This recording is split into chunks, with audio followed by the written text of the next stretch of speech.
ॐ शिवाय नमः। ॐ महेश्वराय नमः। ॐ शम्भवे नमः। ॐ पिनाकिने नमः। ॐ शशिशेखराय नमः। ॐ वामदेवाय नमः। ॐ विरूपाक्षाय नमः। ॐ कपर्दिने नमः। ॐ नीललोहिताय नमः। ॐ शङ्कराय नमः। ॐ शूलपाणये नमः। ॐ खट्वाङ्गिने नमः। ॐ विष्णुवल्लभाय नमः।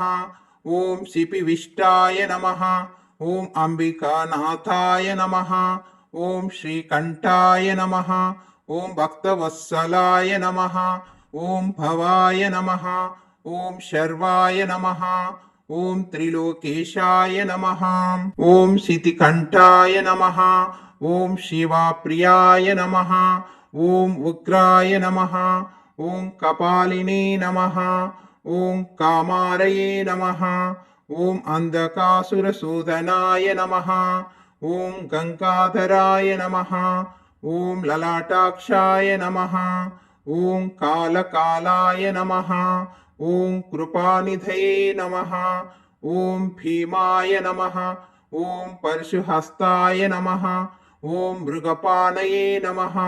ॐ जटाधराय नमः। ॐ कैलासवासिने नमः। ॐ कवचिने नमः।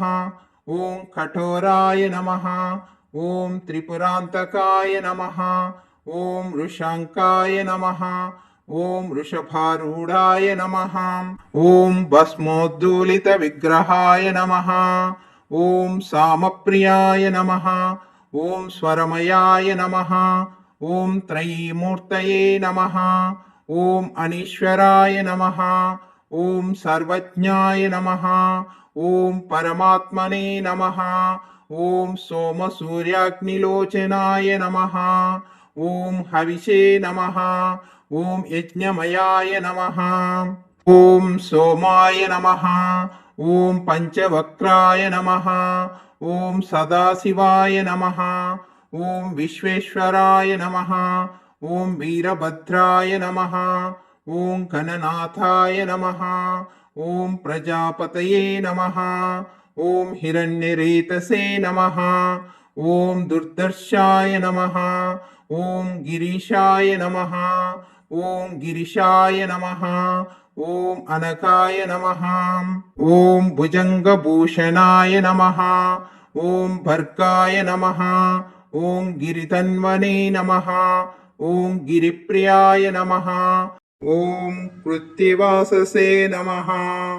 ॐ पुरारातये नमः। ॐ भगवते नमः।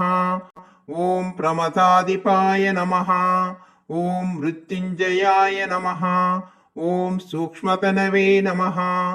ॐ जगद्व्यापिने नमः। ॐ जगद्गुरवे नमः। ॐ व्योमकेशाय नमः। ॐ महासेनजनकाय नमः। ॐ चारुविक्रमाय नमः। ॐ रुद्राय नमः। ॐ भूतपतये नमः। ॐ स्थानवे नमः। ॐ अहिर्बुद्ध्याय नमः। ॐ दिगम्बराय नमः। ॐ अष्टमूर्तये नमः। ॐ अनेकात्मने नमः। ॐ सात्विकाय नमः। ॐ शुद्धविग्रहाय नमः। ॐ शाश्वताय नमः। ॐ खण्डपरशवे नमः। ॐ अजाय नमः। ॐ पाशविमोचकाय नमः। ॐ मृडाय नमः। ॐ पशुपतये नमः। ॐ देवाय नमः। ॐ महादेवाय नमः। ॐ अव्ययाय नमः। ॐ हरये नमः। ॐ पूषदन्तविधे नमः। ॐ अव्यक्ताय नमः। ॐ दक्षाध्वरहराय नमः। ॐ हराय नमः। ॐ भगनेत्रविधे नमः। ॐ अव्यक्ताय नमः। ॐ सहस्राक्षाय नमः। ॐ सहस्रपादे नमः।